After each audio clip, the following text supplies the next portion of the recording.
हर खबर पर होगी आपकी पकड़। डाउनलोड कीजिए एबीपी लाइव ऐप।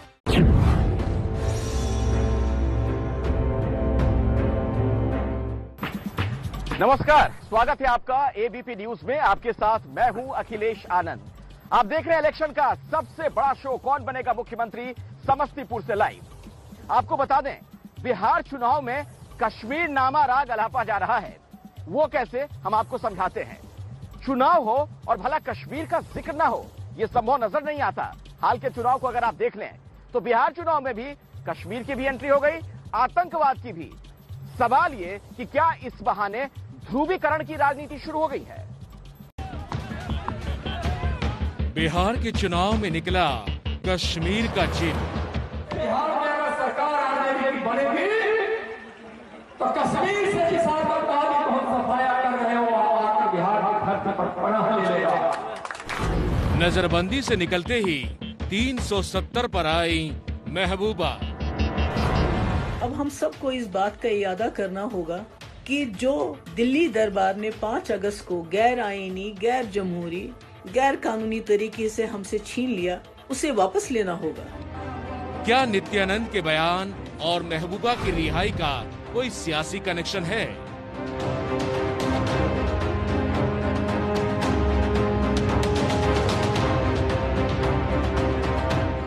क्या इन नेताओं का बयान बिहार चुनाव में बड़ा असर डालने वाला है?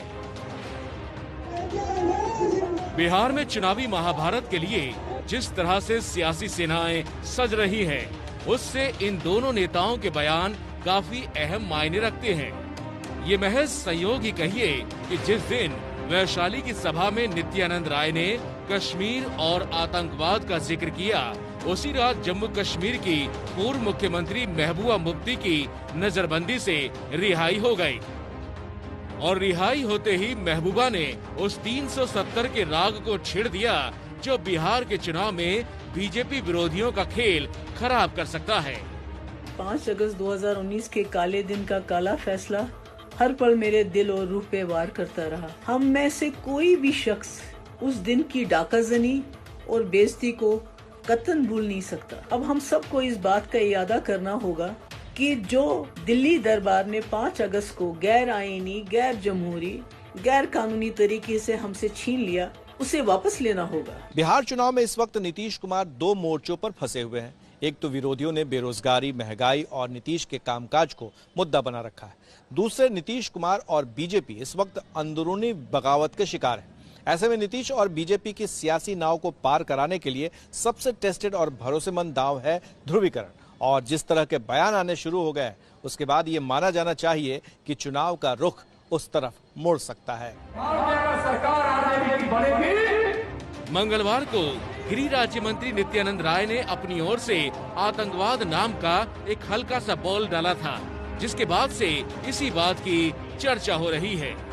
एजेंडा से भटकाने की कोशिश कर रहे हैं, लेकिन हम एजेंडा पर ही चुनाव लड़ना चाहते हैं, ना जात ना धर्म। तेजस्वी यादव ने कोशिश तो यही की कि नित्यानंद राय का नाम ना लेकर बयान को भारी ना बनाया जाए, लेकिन मौसम चुनावी है, लिहाजा बयान का भारी बनना तय था। जेडीयू के प्रवक्ता अजय आलोक ने नाम के साथ नित्यानंद राय के बयान को आगे बढ़ाने का काम कर दिया। शार्दुल इमाम जो राजद्रोह के केस में बंद है, किस पार्टी से है? याद है ना शार्दुल इमाम जो कह रहे थे कि भारत के टुकड़े कर देंगे, असम को चिकन नेक पकड़ लेंगे। आज जेल में बंद है, देशद्रोह का मुकदमा चल रहा है। किस पार्टी के थे? आरजेडी। उनके पिताजी कहाँ के थे? गया आरजेडी से उम्मीदवार थे। फेयरलिस्ट तो लंबी है ऐसे लोगों की। ये बिहार की जनता, देश की जनता समझती है। पटना में नित्यानंद के बयान के सवाल से सामना बीजेपी के बिहार प्रभारी भूपेंद्र यादव का भी हुआ, और भूपेंद्र यादव जिस चालाकी से बयान का बचाव कर गए, वो बताता है कि बिहार चुनाव में अब यही मुद्दा बनने वाला है। नित्यानंद जी के बयान का तात्पर्य है कि देश में आतंकवाद के खिलाफ जो लड़ाई लड़ी जा रही है, उसको भारतीय जनता पार्टी पूरी मजबूती के साथ लड़ रही है। और निश्चित रूप से नागरिकों की सुरक्षा का विषय है। इसको मैंने जहां तक देखा है, एक तरीके से तोड़ा मरोड़ा गया है। उनकी जो भावना थी वो राष्ट्रीय सुरक्षा के संदर्भ में। बीजेपी नेताओं को इस तरह का बयान सूट भी करता है। ये कोई पहला चुनाव नहीं है जब बीजेपी कश्मीर, आतंकवाद और राष्ट्रवाद के नाम पर लड़ने वाली है।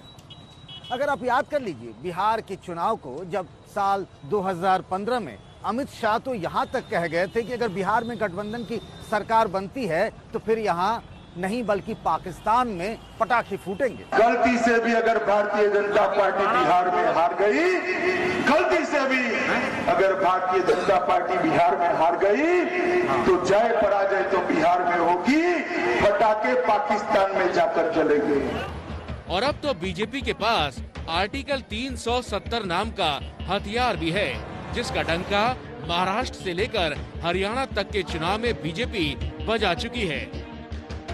जम्मू कश्मीर को आर्टिकल 370 के बंधन से मुक्त कराने के बाद बीजेपी लगातार इसका गुणगान करके भुनाती रही और बिहार के बीच चुनावी माहौल में 2 दिन पहले फारूक अब्दुल्ला ने चीन की मदद से 370 हटाने की बात कही, जिसके बाद बीजेपी ने उन्हें देश विरोधी बता दिया। अनुच्छेद 370 का हटाना, इसको लेकर एक डेमोक्रेटिक कंट्री में, एक लोकतांत्रिक देश में आपके मन में किसी प्रकार का रिजर्वेशन है, आप उसके खिलाफ कहना चाहते हैं, आप स्वतंत्र हैं। किंतु यह कहना कि दूसरे देश के साथ मिलकर हम अनुच्छेद 370 ले आएंगे, यह अपने आप में न केवल समझ से बाहर है, न केवल निंदनीय है, मगर सही मायने में कहा जाए तो यह देश विरोधी स्टेटमेंट है।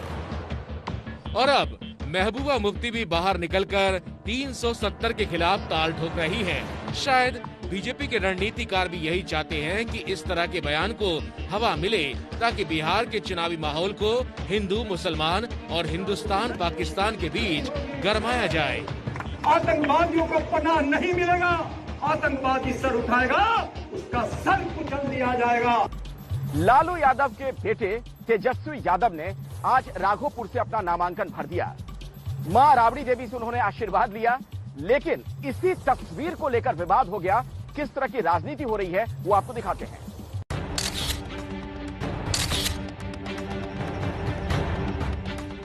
नामांकन से पहले तेजस्वी यादव ने मां राबड़ी देवी और बड़े भाई तेज प्रताप से आशीर्वाद लिया।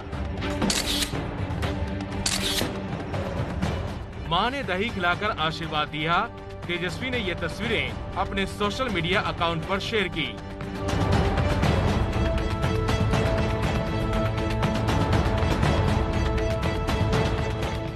और इसी के बाद शुरू हो गई तस्वीरों की राजनीति। क्या आशीर्वाद फोटो तेजस्वी भवा, विजय भवा बोल रही है। आशीर्वाद क्या बोल रही है विजय भवा? भाई से। और देखिए तेजस्वी जब राघोपुर के लिए पटना से निकल रहे थे तो घर पर मीडिया वालों की भीड़ थी। हर कोई एक एक तस्वीर कैद कर रहा था और इसी बात को लेकर तेजस्वी विरोधियों के निशाने पर आ गए। जनता दल यूनाइटेड की ओर से तेजस्वी का एक पुराना बयान ट्वीट किया गया। लिखा, आप करें तो आशीर्वाद, बाकी करें तो तमाशा। क्या आशीर्वाद फोटो विजय, तेजस्वी भवा, विजय भवा बोल रही है। असल में पिछले साल 23 अप्रैल को वोटिंग से पहले मोदी गांधीनगर में मां का आशीर्वाद ले रहे थे। मीडिया ने मोदी की तस्वीरें साझा की तो तेजस्वी ने अंग्रेजी में तंज कसा था। लिखा था, क्या तमाशा है, मैं तो प्रचार से पहले रोज मां का आशीर्वाद लेता हूं, लेकिन मीडिया इवेंट नहीं बनाता। अब साल भर बाद समय का पहिया घूमा तो तेजस्वी के घर मीडिया का जमावड़ा है और मीडिया के सामने तेजस्वी मां के पैर छू रहे हैं। फोटो विजय, तेजस्वी भवा, विजय भवा बोल रही है। तेजस्वी ने राघोपुर से नामांकन का पर्चा दाखिल किया। इसी सीट से वो पिछली बार जीते थे। राघोपुर से लालू यादव और राबड़ी देवी भी विधायक रही हैं। 2010 में राबड़ी इस सीट से जिस सतीश यादव के हाथों हारी थी, बीजेपी ने उन्हीं को उम्मीदवार बनाया है। 3 नवंबर को यहाँ चुनाव है। सबसे तेज नतीजे 10 नवंबर को आप एबीपी न्यूज पर देख पाएंगे। रामविलास पासवान के निधन के बाद पहली बार उनके बेटे चिराग पासवान ने कोई इंटरव्यू दिया। ये इंटरव्यू उन्होंने एबीपी न्यूज को दिया। हमारे सहयोगी प्रकाश कुमार ने उनसे खास बातचीत की। चिराग पासवान ने प्रधानमंत्री मोदी की तस्वीर से जुड़े विवाद से लेकर नीतीश कुमार तक पर अपनी बात रखी है। तो उस इंटरव्यू की एक झलक आपको दिखाते हैं। इस रिश्ते को क्या नाम दूं, या ये रिश्ता क्या कहलाता है? हमारे साथ हैं एलजेपी के सब सर्वे सर्वा चिराग पासवान जी। पासवान जी, आप आज एबीपी न्यूज पर खुलकर कहें कि नीतीश कुमार के साथ ये संवादहीनता कब से शुरू हुई? जो चीज़ें हम लोग मुख्यमंत्री जी को कन्वे करना चाहते थे, या अभी तक जिस तरीके से हम लोग पारस चाचा के थ्रू उनके माध्यम से हम लोग कन्वे करते थे, वो हम लोग कन्वे नहीं कर पा रहे थे, उन तक बातें पहुंचती नहीं थी। प्रश्न एक बड़ा ही अजीब है, आपको भी लगेगा कि बिहार में बीजेपी और जेडीयू दोनों शासन में है, आप सिर्फ नीतीश कुमार पर ही क्यों निशाना साध रहे हैं, बीजेपी पर क्यों नहीं चाह रहे?